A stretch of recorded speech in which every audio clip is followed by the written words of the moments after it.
안녕하세요. 자, 우리는 지난 시간에 서양 음악사의 르네상스 시대, 바로크 시대, 고전주의 시대, 낭만주의 시대, 근현대 시대의 시대적 배경과 음악적 특징에 대해서 알아보았습니다. 자, 이 시간에는 감상에 앞서 베토벤 교향곡 제9번의 작곡자 베토벤에 대해서 알아보도록 하고 작품 활동과 역사적 음악적 배경에 대해서 의미를 담아 고찰해 보는 시간을 갖도록 하겠습니다. 다 함께 학습 목표를 읽어보겠습니다. 시작! 베토벤 교향곡 제9번 합창을 감상하고 의미를 설명할 수 있다. 베토벤의 교향곡은 1악장부터 4악장으로 되어 있습니다. 자, 3악장까지는 오케스트라고요. 4악장에 설명했듯이 대규모 합창과 소프라노, 알토, 테너, 베이스의 독창자들의 연주가 포함되어 있어서 우리는 9번을 부제를 합창이라고 이야기하고 있습니다. 베토벤의 교향곡들에 대해서 알아보겠습니다. 자, 서양 음악사는 특히 고전주의 음악에서는 베토벤은 아주 중요한 인물입니다. 고전주의 시대는 바흐의 서거 1750년부터 베토벤의 서거 1827년까지로 봅니다. 자, 베토벤의 교향곡들을 초기, 중기, 후기로 나눠보았습니다. 자, 베토벤은 1770년생이죠. 자, 초기 1800년부터 시작합니다. 이 초기에는 1번과 2번이 작곡됩니다.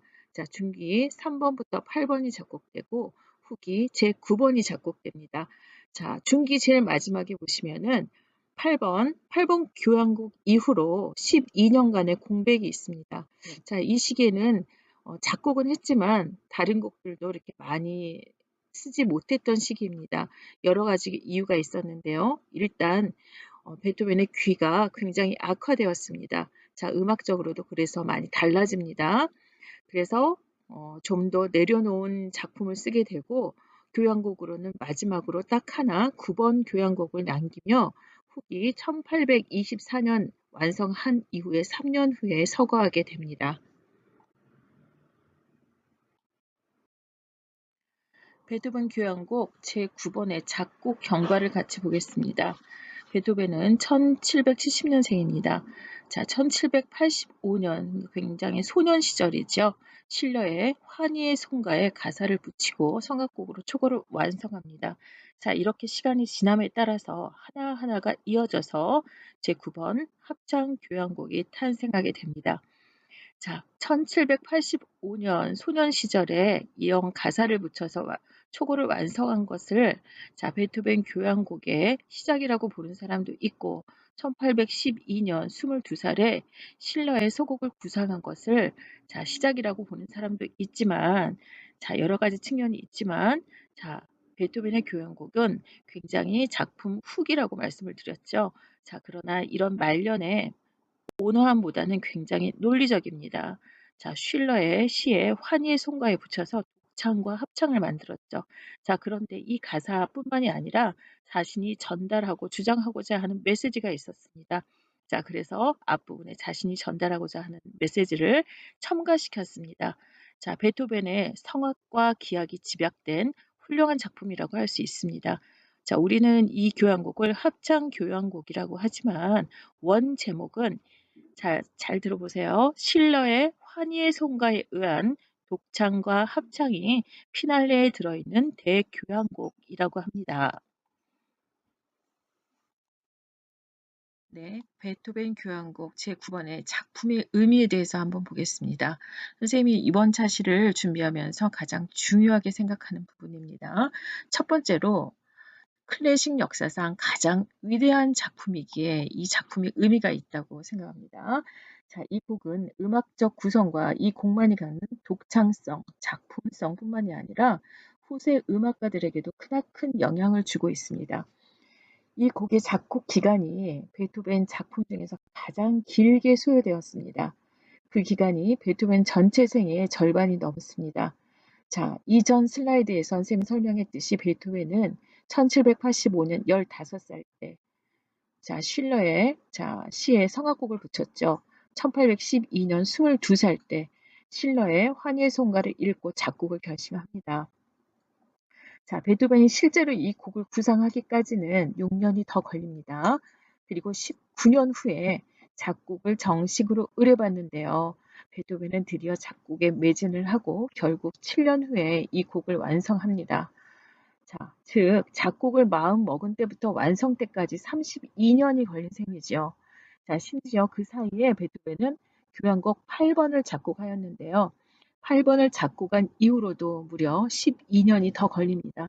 자, 그래서 유네스코도 이것을 인정합니다. 베토벤 교향곡 9번의 작필 악보는 2001년 유네스코 세계 기록 유산으로 등재되어 있습니다. 자, 베토벤의 교향곡 9번을 대체할 수 있는 곡이 없다는 것이죠. 자, 두 번째로 지친 나에게 그 어떤 곡보다 힘을 주기 때문이다 라고 선생님 적었습니다. 자, 이 곡을 작곡할 당시에 베토벤은 굉장히 힘들었습니다. 청력을 완전히 상실해서 소리를 들을 수가 없었죠. 자, 정치적으로는 굉장히 어수선했고 경제적으로도 어려운 상황에 자, 인고의 세월 속에서 고통을 견디며 지내야 했습니다. 자, 이 시기에 베토벤의 합창 교향곡이 만들어집니다. 자, 슐러의 가사가 또 독일어인데요. 이 곡을 듣다 보면 독일어를 알아듣지 못해도 아픔을 극복하려는 인간의 강한 의지를 느끼게 합니다. 자, 거대한 우주 속에 내가 얼마나 미미한 존재인지를 깨달음과 동시에 환희와 감동이 벅차오르면서 힘을 줍니다. 자, 내가 누구인지, 내 고민은 무엇인지 등을 완전히 초월해서 음악 속으로 빠져들게 만듭니다. 자, 이처럼 베토벤이 이 곡을 통해서 우리에게 희망을 주고 있습니다. 자, 세 번째입니다. 인류에게 가장 중요한 메시지를 전달합니다. 자, 베토벤이 소리를 듣지 못하는 중에서도 작곡을 하며 우리에게 꼭 말하려고 했던 것이 무엇이었을까 생각해 보게 됩니다. 자, 베토벤은 인류애를 강조한 실러의 시와 자신의 음악으로 인류 화합과 서로 사랑하라는 메시지를 주고 있습니다. 자, 사악장에 이런 가사 내용이 나옵니다. 자, 지난차 시연 쌤이 사악장의 합창 부분의 가사를 띄워드렸죠.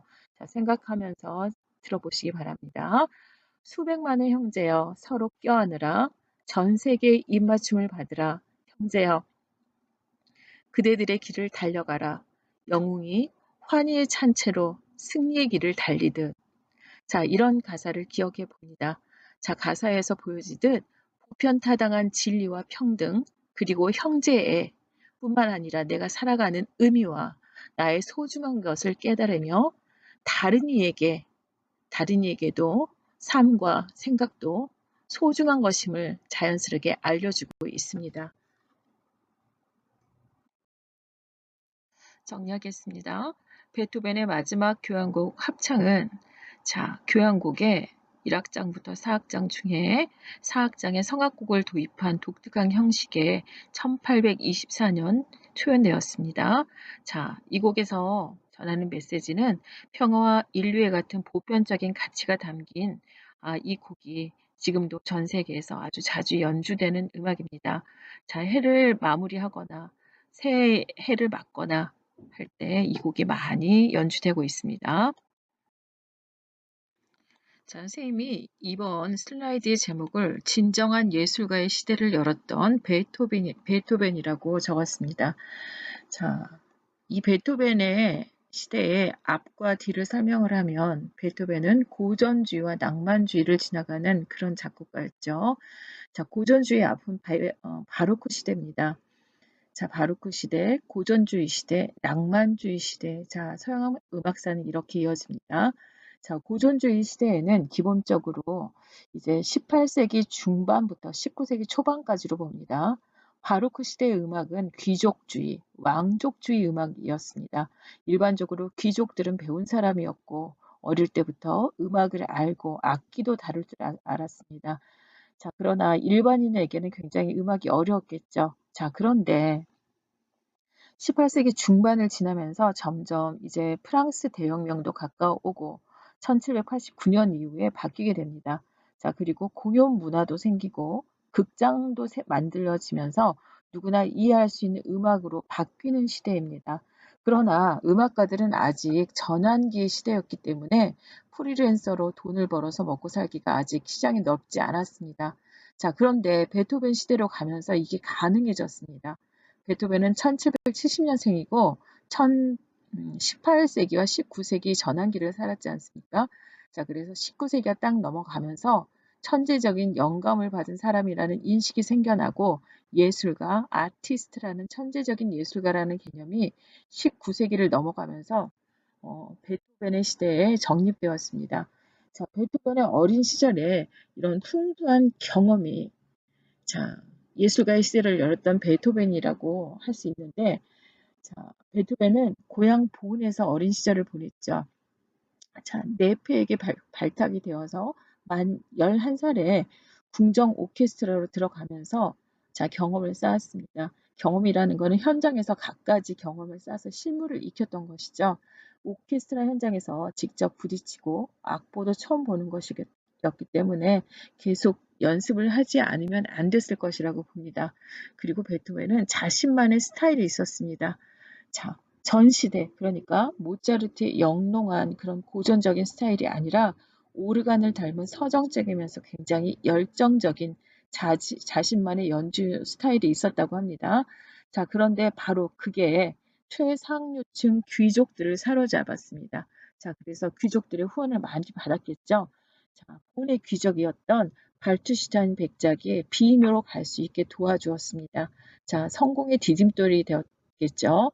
자, 니히노프스키라는 후작이 자기 집에 또 머물 수 있게 해줬습니다. 자, 그래서 비인에서 생활하면서 음악 활동을 했습니다. 자, 이 귀족은 집에서 살롱 음악회를 이렇게 자주 열었는데 베토벤을 소개하고 연주하고 또 악보가 처음 출간될 때마다 거의 모든 악보를 사주고 지인들에게 권해주었다고 합니다.